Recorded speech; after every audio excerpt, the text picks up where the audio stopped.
cousin Ty Lopez. Now Ty's going to tell you, hey everyone, you have to read a book a day to become a millionaire. And I'm going to tell you what, guys, Ty is wrong. All right, you got to read one book a million times. You know what book that is?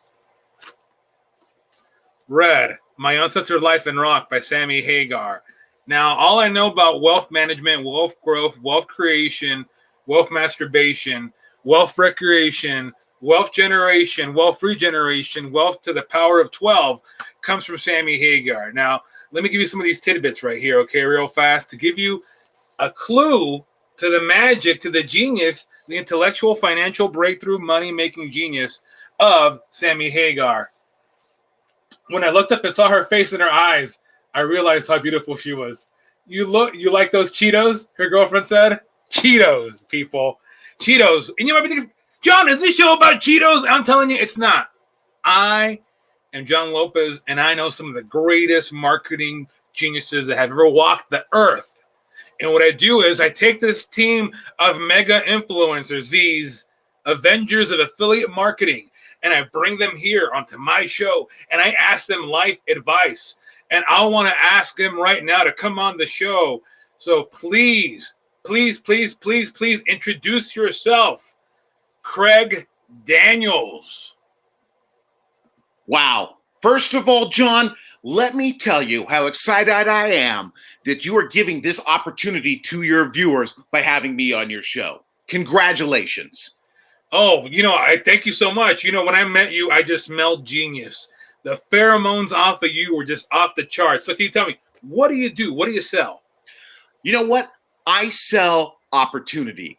I have written a book for the soon-to-be best-selling author of Craig Daniels, myself, The 7 Steps to a 10-Step Plan to Success. Wow, everyone. That is an amazing, amazing plan. And give it up for that one, guys. Someone else, now another person, a new friend. I'm always making new friends, by the way. That's the secret to making it big, everyone, is a very nice, powerful, mysterious, overwhelming, just a force of nature. Please give it up for Trisha Jacobs. Trisha, welcome. Hi, y'all. Hi. It's great to see everybody. I'm Trisha Jacobs, and I'm with Management Modalities, and I'm just so happy to be here sharing my strategies with all of y'all. Now, Trisha, tell me, what do you do?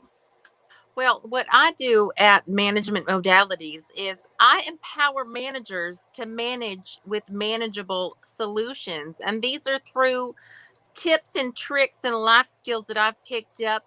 For example, when I was the assistant manager at Mervyn's, a lot of my life skills came from there. And so you're going to see all that in our seminars, things I picked up at Circuit City, things I picked up at Kmart, life skills that need to be taught to you to manage effectively.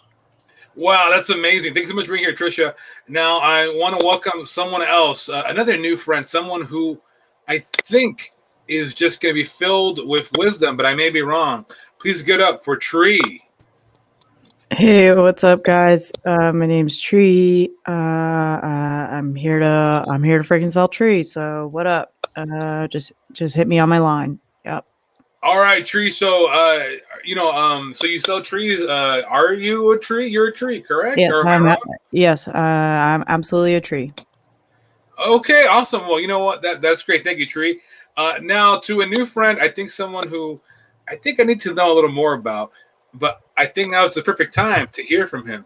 If we could please meet Bradley Basketballman. Hey, yeah. Hi, everybody. I'm Bradley Basketballman. Basketball memorabilia, man. You need memorabilia, I'll get it for you. You want this ball signed by a famous athlete? I'll make it happen. Bradley Basketballman at your service. Hey, Bradley, I'm a big basketball fan. Who is the most famous basketball player you ever gotten to sign a basketball? The most famous basketball player I've ever gotten to sign a basketball was Shaquille O'Neal. The man signed my basketball. I brought it over to his house, right? And I said, hey, Shaquille, man, can you please autograph this basketball for me? And eventually, after continuing to ask him that for a while and refusing to leave, he signed it. Wow. I like that. Persistence opens doors. Hey, all right, everyone. Well, Bradley, thank you for that. Hold that thought. I know you got a lot of thoughts in you. All right, now let's give it up for one of my oldest, dearest friends on the earth. Sammy Hagar introduced me to his friend, who I became his friend. Okay, please give it up for Frank Anselmo. Frank. Oh man, I just gotta thank the heavens for Jon Lopez and his 69 steps. Oh man, it's early, brother. Early in the morning for me, God, man. Well, I'm up. I'm with. Frank, how's your morning treating you this 9 p.m.? Hey, keep it down back there. Por favor. Jesus Christ, man. I swear this. Please. Thank you. Hush up now. I'm here. I got some weirdos back there. I got a product here to help you from the evils of the world, because cleanliness is next to godliness. Dove body wash for men. Gentlemen, it's time to wash it all down. Yeah, I like that. Wash it all down. I think that's really important. Well, everyone, I want to thank you for being here today. You're all amazing. You're amazing geniuses, gurus, marketers, all that stuff. I don't waste my time with people who don't bring value to the world. And I think that's the key thing of value. I want to know right now, everyone, what is the number one secret to bringing value to the world? Craig Daniels, soon to be famous author. Let's begin with you. Thank you, John. Thank you for giving yourself the opportunity to have me answer this question for you. It's very, very simple on how you add value. You must add value. You have to look at something and see to it that this is important enough. Important enough for me to make a 10-step plan to get to that goal. But what if I don't have a 10-step plan? If you buy my book, 7 Steps to a 10-step plan for success, I can show you how you can add value to the most important thing, yourself. Wow, I like that. It doesn't matter what you do if you are valuable. By whatever you do will become valuable. I like that a lot. Trisha, what about you? Now, you've been part of some very successful companies like Mervyn's and Montgomery Ward. Tell me, how do you bring value to a situation? How do you add value? Well, I can tell you a thing or two about value because I learned a thing or two about value when I was the administrative service manager of Saturn. And what Saturn taught me was we would put the you remember the Saturn View? It was a beautiful SUV, and the ones that had leather and the moonroof, we put them right in front of the showroom, right in the front. That was the star piece. And so what I learned is that you need to lead with your value and make sure it is distinct and distinguishable above the rest. Wow, the Saturn View, a legendary vehicle. But I like that. You got to lead with your value. Wow, I'm going to get that tattooed right in the area above my buttocks. Okay, Tree, tell me. All right, now you are one of the most, inconspicuous pieces of fauna on the earth. How do you add value? Thank you, Jon Lopez. First of all, tree is kind of like a way of life. You don't just like buy tree, you kind of like are tree. So like if you get my tree, like you will be tree, and tree is about having a good time and making oxygen. Wow, making oxygen and having a good time. You are literally responsible for maintaining life. What a responsibility. It makes what we do here pale in comparison. Now, back to value. Now, this is a man who I know knows all about that. Mr. Basketballman, if you could please tell me, how do you add value? Well, I think the best way to add value to an object is to have somebody famous sign it. So what I do is anytime anybody wants that, I go make that happen. If you want something signed by me, be it this basketball or please make it this basketball, I don't have anything else to sell right now, I'll get it done.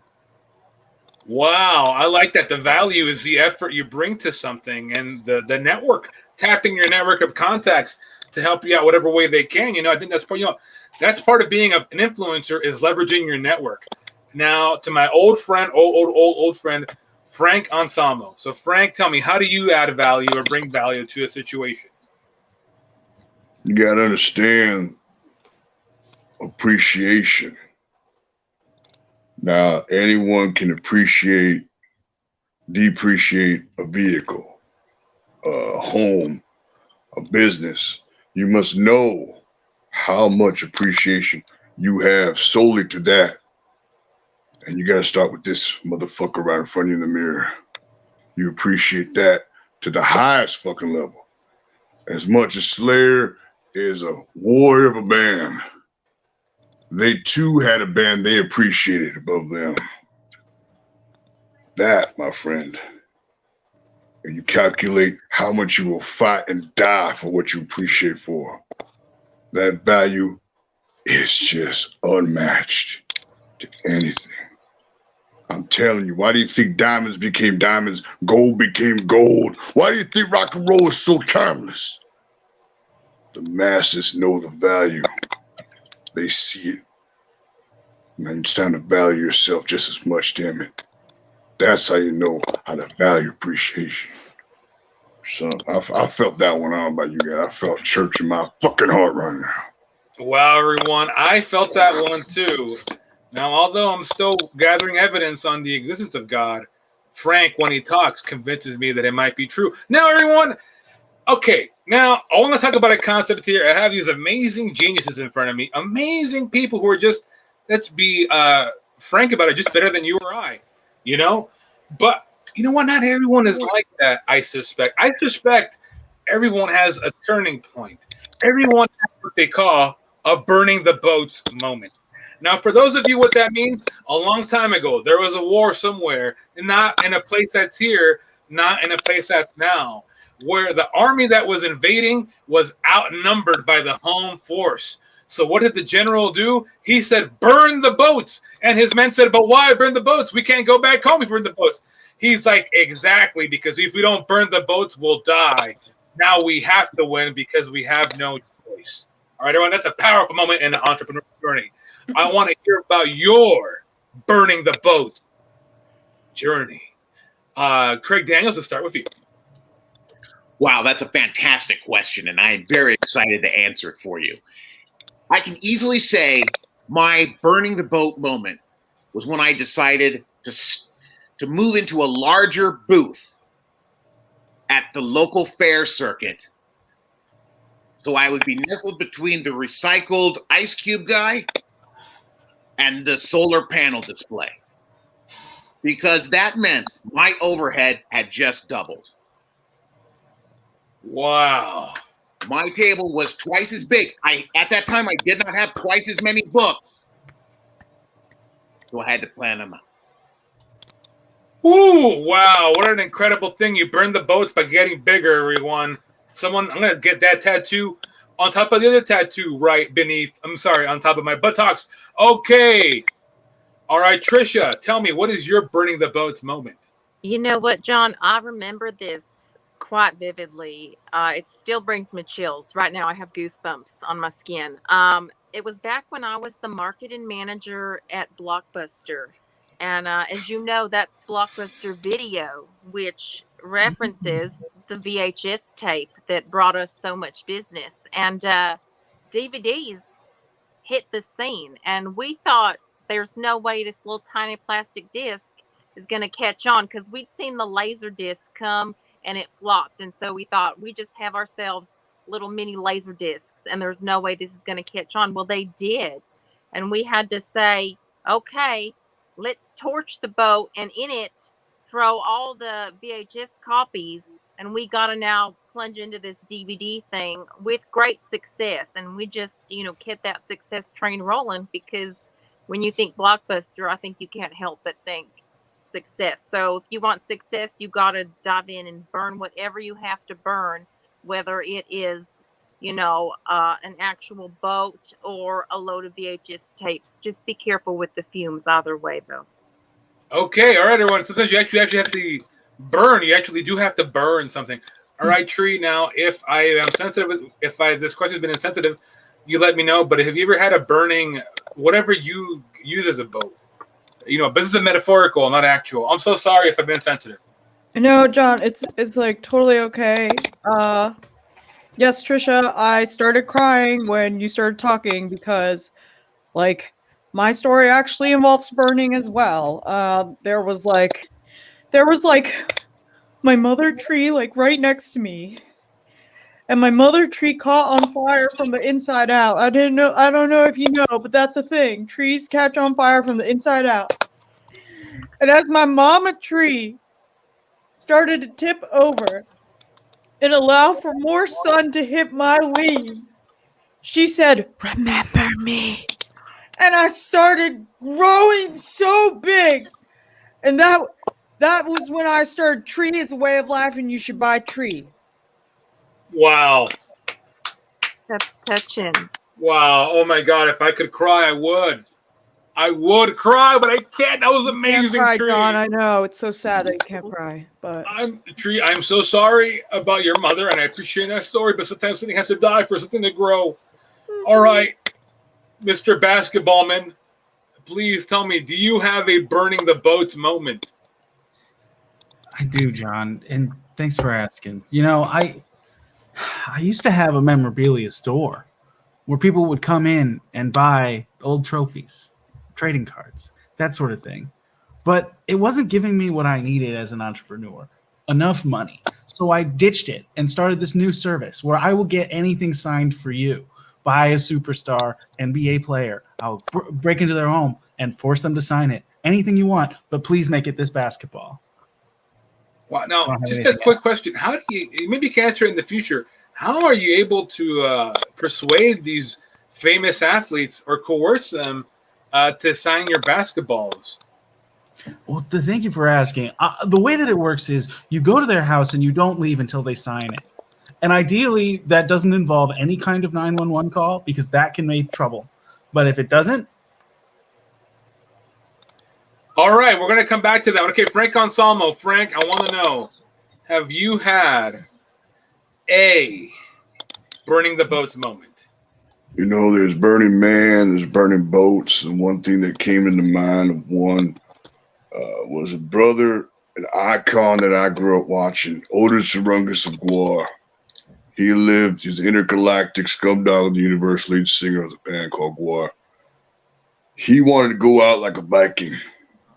They put his body in a raft, flowers all around, drifted him off to sea at the Guarbecue concert, and they shot a fireball arrow into his boat and lit it on fire for the world to see him go off in a heap of flames.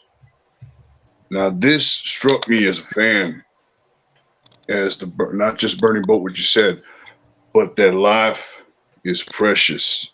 You go live it the way you want. He was a tender age of 50,000 years old in his planet, in our life, in our Earth planet time, that's 50 years old. And he lived his dreams to the fucking fullest, man. No stopping that young man. That burning boat scene cultivated me to live my life the way I fucking want to. Because if I'm here till I'm 50 years old, I ain't got that much time to rock and roll. I got time to live. That's so weird you would say burning boat. There's a reason for shit like this, man. Well, Frank, I want to thank you for your candid response. I'm sorry about your friend. Rest in peace, Otis Arungus. What amazing artist. Which brings me to my next question. Now, everyone, I am a sculptor, and my past self was the artist, and my past self sculpted me into who I am today. And I feel that I'm a sculpture in progress. And right now, I feel that I'm embedded in this great piece of marble, and that Jon Lopez will one day evolve into a higher being that I don't know yet because he's still being chiseled out. But I want to know, I consider you all artists, probably the greatest artists of your generation, of any generation, of all generations, AD or BC. So I want to know, how do you carve the masterpiece that is you? Okay, Craig, let's start with you. Wow. Thank you again for such a fantastic question. And I can see the analogy perfectly because that's how we have to view the world. We are a beautiful sculpture, whether we are complete or in a work of progress. I view the world this way. There are two types of people in this world. There's winners and yet to be winners. I think when the sculpting comes into play, we're going to find out that the dais is just as important as the rest of your body. Because you have the opportunity to elevate yourself above all the other sculptures. Wow. I like that a lot, everyone. Everyone, write that down, tattoo it in your eyelids. You have the opportunity to better yourself in front of everyone else. Something to that nature. I must have missed my paraphrase, but I think the idea is opportunity. People, the moment is now. Yours to seize it to become a great piece of art. Trisha, please tell me, how do you carve the masterpiece that is you? Well, you know what, John? It is all about being willing to grow and learn and keep up with the times. And if there's a place that taught me how to do all that, it was my time as brand manager at Circuit City. Nothing was more impactful on my turning my own self into a sculpture like the Michelangelo David. Nothing was more instrumental in that process than the refinement from the refined place like Circuit City. They just molded me and taught me that you got to keep up. You got to keep on the cutting edge. You got to keep with the times, and you got to make sure that you're always abreast of any new developments in life. And that's how you do it. That's how you keep that sculpture. Yeah, that's how. No, Trisha, I like what you're saying. The sculpture is never complete. The sculpture is always a work in progress, and the sculpture is shaped by the people that we're around, by the brands we associate ourselves with, by the great brands of Circuit City, Blockbuster, Mervyn's, Montgomery Ward, just so many other brands that you worked with. And I think I like that idea. We're never complete. We're always in progress. I like that idea a lot. Thank you so much for that. Now, Tree, tell me, I don't know if I'm sorry. I keep picking these insensitive metaphors. I'm so sorry. I hope you've never been carved. But tell me, how do you work on the masterwork that is you? How do you work on the sculpture that is you? John, I think that is like such an important question, because it's exactly what everyone was saying, and it's exactly different. I drink water every day, and I give myself plenty of sunshine. And also, we're all trees. We're all part of the same forest. We're all growing as one. And so when one of us grows, that means that the whole forest grows. So just everyone, you are a tree and I'm a tree and we are a forest. Wow. Tree, the wisdom of nature as embodied by tree. We are one. I like that idea. You can't lose sight of your connections. You grow because you're part of a larger ecosystem. Wow, that just blew my mind. All right, Mr. Basketballman. Now, please tell me, how do you craft yourself as masterwork? This is such a great question. And I'll tell you, what I've been working on is getting the autographs of famous basketball players tattooed on my body in order to turn myself into a masterwork. And I can't wait to complete the set. I would show you how many I have, 16, but they're all on my ass, so I can't. It's not allowed on Twitch, or I would. Of course I would, and they're definitely real and there. But that's the plan for me to become a masterpiece, is to cover my body with tattoos of the signatures of famous basketball players. Wow. I was referring to becoming a literal masterpiece, but you are becoming an actual masterpiece, a master ass, if you will. So that is amazing. Please tell me, I hope you get 100 signatures on there. I hope you open it up. My dad's a big fan of Ronaldo from Juventus, who they beat the team they're supposed to beat in the Euro Cup, which is great. Ronaldo, it's your friend Jon Lopez saying hi to the bam. All right, Frank Anselmo. Frank, tell me, brother, how do you carve the masterpiece that is you? I'll admit I'm a vessel. I am connected to all that is pure and it's just giving life to others. I must give my piece to what craftsmanship is to a primo of mine. to someone who wants to craft and be continued. And I want to plug his motherfucking podcast, whatever the fuck ever, known on the SoundCloud app. And his name is Frankie Estrella. Now you can check this out for free. And basically, you need to craft every moment of your life. These streams, these posts that we call Facebook, Instagram, fun times. Guess what, motherfucker? You will be remembered for what the fuck you do when you're not in this life anymore. Be remembered in the stars, brother. Live every fucking moment as a craftsman should. You are the walking art. You are what gives life to other life, not just physically, emotionally, mentally, and spiritually. You be safe, all you motherfuckers out there. I mean that shit. Wow, everyone. Frank with the wisdom, everyone, with the wisdom. And you're all so much filled with wisdom, everyone. All right, I want to take a quick moment right now. I want to talk about my new course from the 69 Steps of Jon Lopez. It's called the Breakthrough Destiny course. And what we do is we do a deeper reading of, you guessed it, Red, My Ancestor's Life in Rock with Sammy Hagar. Now, in the 69 Steps, we go over it and we go deep. But in Breakthrough Destiny, we go even deeper. Do you know that there are secret messages in here? Do you know that there are magic spells and tricks in here for you to unlock new parts of yourself, new parts of greatness, new parts of destiny? Did you know that you were born for a purpose to do something on this earth? And you know, Sammy Hagar will help you out. All right, how about this? Let's read a passage real fast, okay? All right. So let's hear it, all right? Like Mr. Rogers style. Let's see if you guys can see it, but I'll read it for you guys, all right? Give me a moment here. I had heard of Jimmy Buffett, but didn't really know what he was about. Carrie drew the connection immediately, and she took me to see a Jimmy Buffett concert at Shoreline Amphitheater in Mountain View. Do you see, people? Jimmy Buffett. You're going to get to know about Jimmy Buffett, okay, guys? Jimmy Buffett has other secrets as well.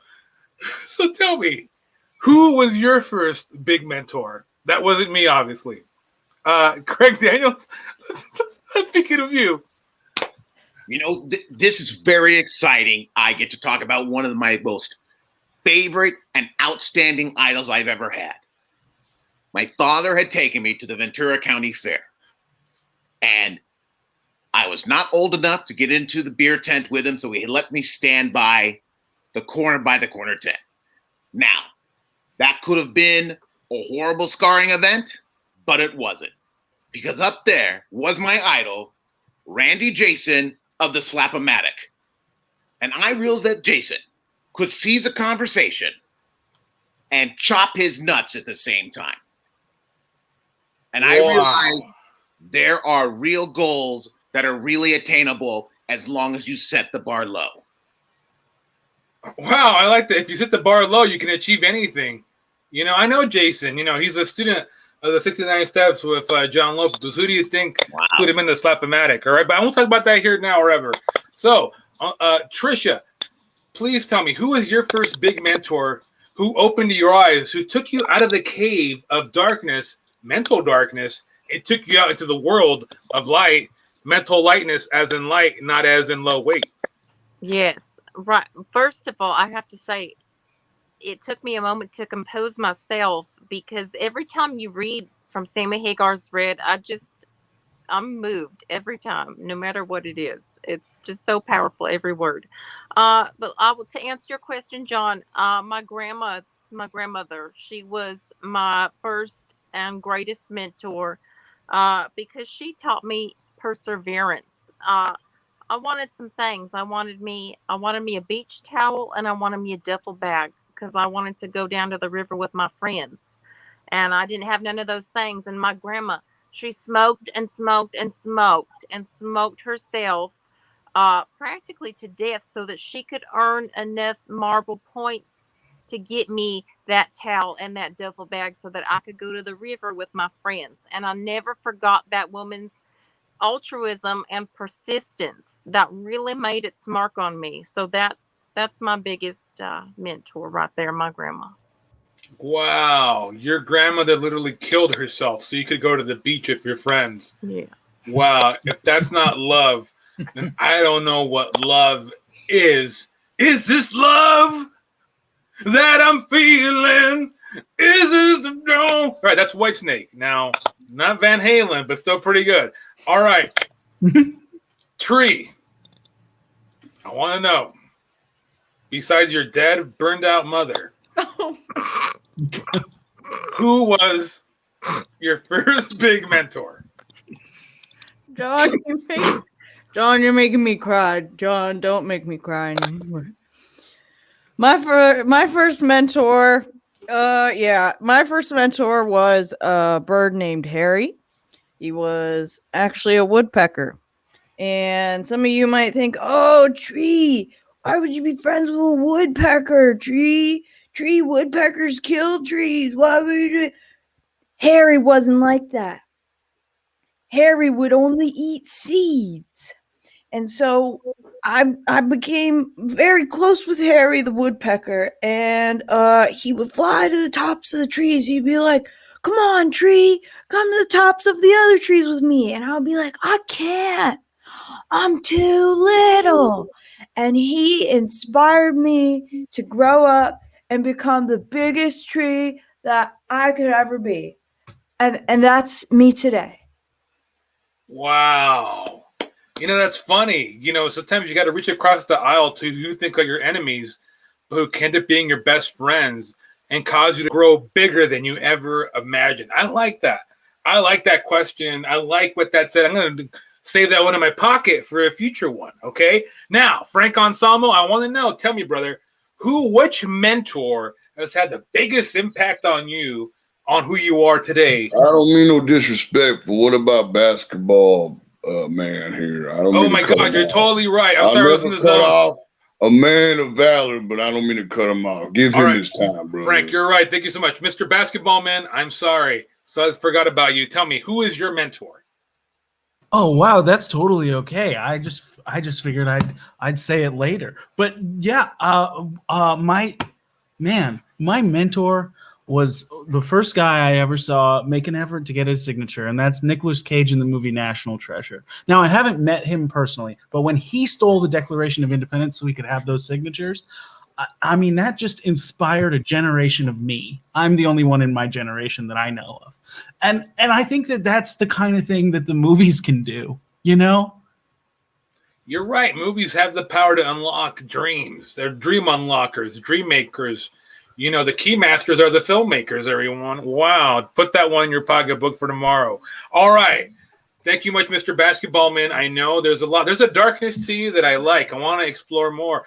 There's questions I want to ask, but I'm afraid about the answers. But isn't that life? Okay, please give it up for Frank Anselmo. Frank, I hope you're back. Frank, are you there? Frank. I hear you, brother. I hear you. Hear me, brother. Oh, I'm sorry, Frank. So tell me, who was your first mentor that opened up your eyes to Destiny Nexus possibilities? I gotta see a character actor that's just not given enough credit other than the cult classics, Mr. Bruce Campbell. I mean, Evil Dead, you might think it's a campy, bloodthirsty, zombie, possessive, Book of the Dead, horror, cabin in the woods type flick. You have to understand, he is a physical actor. His face alone makes you believe there's something coming at him and taking his soul from him. His demeanor is just more alive through the film. And the best way to watch Evil Dead 2 is in the dark with some stereo system, but that's another story. He has it in him to shock and awe you and grab your attention. And that, my friend, the gift from the gods to make you believe that you are in a horror movie when you're safe at home. That's some voodoo shit, man. I'm telling you. Wow. You believe in it. Thank you so much, Frank. Bruce Campbell, close personal friend of mine. Back in the olden times, we go to Spago, have a couple of Moscow mules, and shoot the shit, because that's what us big Hollywood A-listers do. I don't talk about that part of my life. I keep the public and the private separate, because with this hand, you use it to decept the public, and with this one, you do what you want. That's called magic. So I want to know about your magic, people. What was your first magic success where you unlocked the power of the magic in your brain? Do you see this part of your brain right here? Do you see how my forehead looks like a butt right now? Do you see how it looks like a butt? That's where the magic comes out. I want to know, everyone, what was your first magical success? You know, what was that moment where you're like, oh my God, I'm no longer who I am. I'm this person now. But you're watching your body leave and you're like, oh my God, I'm growing. I'm growing. I'm growing. And you wake up and you're someone new. Tell me, what was that magical moment for you where you realized you leveled up? All right, Craig, let's go with you. It's very simple. It's the story of how I sold my first book. There I was at a kiosk in the Cerritos Mall.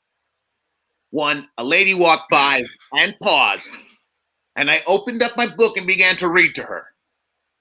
And I would like to think it was in the haste of her excitement and not in the haste of her trying to get away that she spilled her Orange Julius on that book. That was my first successful sale at 1995. Wow. Anything to get the sale, everyone. You play to win. You don't play to tie. You play to win. You either win or you learn or you earn. Got it? Get it? Good. Okay. Trisha, tell me, what was your first magical success? You know what? I know what you think I'm going to say. You think I'm going to talk about all the great time I had at Toys R Us and what magic it was working with the youth and how that captures so much specialness in your heart, but that's not what I'm going to say. The moment actually for me, John, was I was maybe on my third or fourth Zima at a Boys to Men show. And they started with I'll Make Love to You. And something about those notes coming out was transcendent. And it just changed my whole perspective on life right there. When Wanye was singing, it was like he was just singing to me. And I lifted up and I saw my body in a new way, in a way I'd never seen it before. And I realized that I was capable of so much more. And I was a powerful being, and I learned that because of that moment. And so that's the most magic that I have experienced. Oh my God, what a beautiful story. If you turned that into a book, I would buy it and sell it myself. Wow, everyone. I had some pretty gnarly moments on Zima back in the day myself, which I'll never tell anyone about. So, Tree, tell me, when have you had a magical moment that changed you forever? Yeah, it was with Harry, the woodpecker, and my mother, who has burned to death. But Harry was at the top of my tree, and Harry was like, "Tree, how does the sun feel on your leaves?" And I was like, I don't know, Harry. I'm still tiny. I'm still a sapling. What are you talking about, Harry? I'm just a baby tree. What are you talking about? And my mom tree looked at me in my eyes and said, "No, Tree, you are big and strong." And that's when I realized that my leaves were at the top of the canopy. And then the next day is when my mom and Harry died in the fire. Oh my God. Wow. That is a waking dream nightmare. It's as if Harry and Tree were your mother and father in some way, and they're preparing for your future by immolating themselves. Oh my God, the truth. Wow, the truth is just, oh, my third eye is opening right now. Ooh, Tree, thank you so much for sharing that. Okay, Bradley Basketballman, tell me, did your family come over on the Mayflower, Basketballman? I'm just very curious. Actually. That's crazy that you asked that. Yeah, they did. And that actually was going to be my answer to this question. Please. Yeah. Say the question again really quick, though. Have you ever experienced a magical moment where you changed forever? That's right. Yes. And I have. And it was the moment that my parents told me that they came over on the Mayflower, because I figured, Basketballman, that has to be what? Are we Israeli immigrants? I mean, I figured that's what it was. But no, we're not Israeli immigrants. We're not from Turkey. We're not even from Antarctica, which I considered. We came over on the Mayflower from England. Now, and I think learning about your history like that, recognizing your family connection can really explain to you, like, what kind of signatures you should try to get. Oh, okay. What is your dream signature? Just out of curiosity. I'm so glad you asked. I want to get the signature. I want to get Kevin Garnett's signature from Uncut Gems. Oh, okay, all right. That stumped me a bit, but I think you can get it. All right, thank you for that, Bradley Basketballman, who came around the Mayflower from England. Okay, at least his ancestors did. Okay, Frank Anselmo. Frank, I want to hear from you, brother. Tell me, when did you experience a magical moment where your life was changed forever, and you were changed forever? I gotta say, at age 25, when you think you're Iron Man, you're Superman, you think you're Hulk, you think you got everything planned out, and one day you kind of stumble hard and you get resurrected by good people and good counseling. The day I sat there and I heard Simple Man from Leonard Skinner for the first time. And you can laugh all you want and giggle all you want, brother. It doesn't make sense now, but when you think about the lyrics, my mama told me when I was young, it was like once those words hit, I thought about everything my mother told me, how to be a good man, and just don't chase after lust. No for the rich man's gold. Everything you got is in your heart and your soul. You basically live. I'm living the words I had to fucking learn. You know what I'm saying? I'm giving the good word to people because they need it. I know there's someone out there listening, thriving, busting their brains out, thinking negative thoughts because of all this circular hate, all this circular bullshit outside the box. I'm going to tell you, you still got the beauty in you. You still got the heart. You still got the good words, even though people want to change that. I had to learn the hard way that once a song hits you at a certain age, you understand what the fuck they're talking about. It just takes time. It takes time. And let that time build you stronger. That's all I got to say. Let that epiphany hit you when it needs to hit you and slap you across the face. It's all good because sometimes we need a good slap of good people. Frank. That's my Frank time. Anselmo, everyone. That's true, everyone. There's a song that when you hear it for the first time, it makes sense. It'll stay with you forever. So will its wisdom, everyone. Wow, everyone. So we're reaching near the end, but I want to pay homage one more time, or homage, as the French say, to my mentor, my hero, Sammy Hagar, in his book, Red, My Ancestral Life in Rock. Now, you know about the 69 steps where we do a deep, deep, deep reading of Uncensored Life in Rock. But my new course, Breakthrough Destiny, we even go do a deeper reading, everyone, a deep, deep, deep, deeper reading. And right now, I want to share a little bit about what that part with you, okay? Let's see here.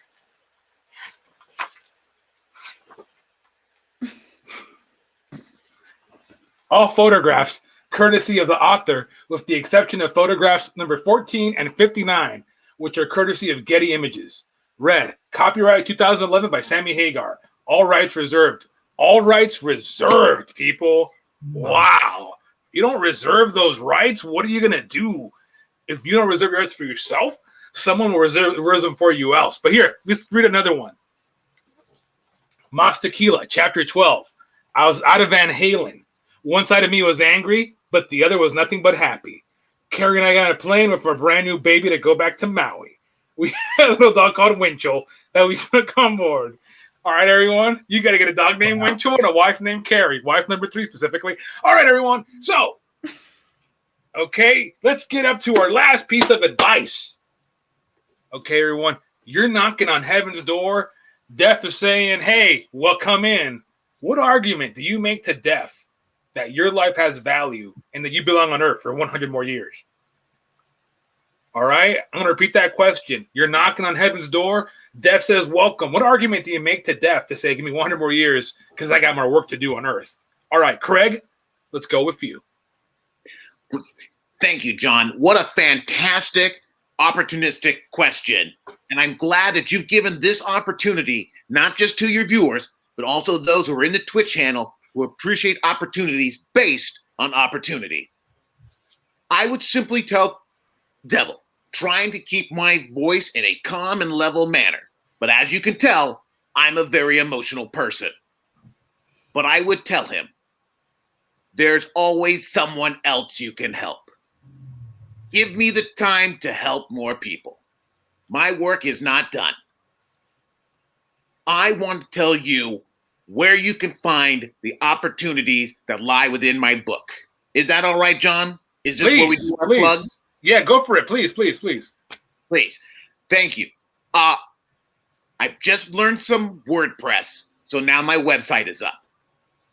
I would direct you to www.7 spelled out steps to a 10 spelled out steps to success by danielcraig.com/Wix. Wow, a Wix and a WordPress site in one. Wow, you have unlocked something great. That's the reason enough to get in 100 years on Earth. Wow. The Oak Tree Learning Annex. The Oak Tree Learning Annex, everyone. All right. So, okay. So let's go here real fast. Trisha, now I can repeat the question or you got it. What do you think? Oh, you know what? I would have to say to death or St. Peter, depending on how you believe. I'm sorry, I still have the chills from those not one but two passages from Sammy Hagar that really got me again. I would say to death, I would say my mission, my life's work is not done. And it hasn't been totally understood and embraced yet. And I can look to Fresh and Easy and my time there as a perfect illustration, a great idea that just is ahead of its time. I have always been ahead of my time. And so I say, give me more time because I can do great things. I think we can see a resurgence of Fresh and Easy and a cultural understanding of the mission we were trying to execute. So I would say, don't execute me. Allow me to execute my life's work and give me this extra 100 years. And I think he would say yes. Wow, it's almost as if these brands need you to move on to that next phase. And 100 years is a long time to help these brands move on to that next phase. Well, that's a deep answer. Okay, Tree, what about yourself?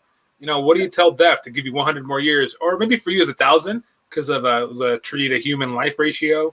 So let's say 1,000 more years. How do you convince Death to give you 1,000 more years? John, is it cool if I do like a dramatic reenactment of it? Yes, please, please, please. I'd be like, Death! What the freak, man? Death, don't you know that I can make a lot of oxen? Death, put it up. Fight me, Death. Fight me, Death. You shut up. I had sex with your mom. Yeah, what of it? That's what I would tell Death. Wow, I think Death would have to say yes to 1,000 more years. We need 1 more 1,000 of your oxygen specifically. There's something special in it. I can feel it. All right. Thank you, Matri. Now to Bradley Basketballman, whose ancestors came over here on the Mayflower. They're from England, and who has 16 tattoos on his buttocks, and whose dream tattoo would be Kevin Garnett's tattoo from the Adam Sandler movie where he played a serious role. Mr. Basketballman, tell me, what argument would you give to Death to give you 100 more years on Earth? Oh, man, I would turn to Death and I would say, Death, who's your favorite basketball player? Who's your favorite? And he would probably say something like Latrell Sprewell. I don't know. And I would say, Death, if you like Latrell Sprewell so much, I can go to his house and I can get you his signature. Okay. And I will. If you want it on this basketball, that'd be ideal because I don't have anything else right now, but I'll get it on whatever you want. And he would probably say to me, yeah, for Latrell Sprewell's autograph, I think I can let you live 100 more years. And I would say, cool. Thanks, man. That'd be great because I'm not ready to be dead yet. I still have so many more signatures to get on my butt. And then I imagine he would say, what? Can I see that? And I would say, yeah, but not on a Twitch stream. I can't show you on a Twitch stream. Wow. Okay. I think Death would be like, this is an interesting scenario. I'm going to take it.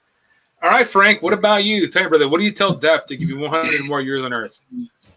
It's going to be something pretty personal to me, but I'd make a deal and say, listen, give me 100 years as a guardian angel for someone who really needs it.